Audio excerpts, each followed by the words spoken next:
Let's make easy chicken taco topping. Perfect for nachos, tacos, or rice bowls.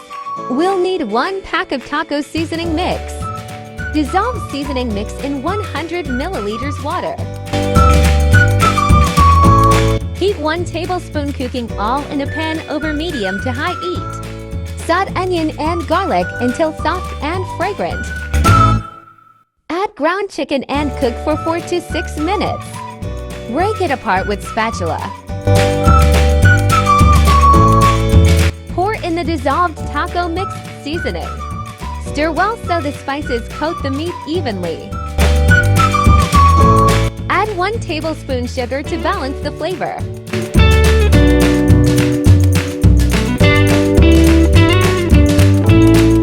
Continue cooking until the liquids absorb and the chicken becomes juicy and flavorful. Taste and adjust seasoning if needed.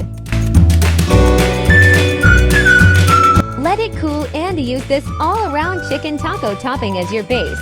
Easy, right? Here's our exact list of ingredients. Thanks for watching, guys. See you on my next video.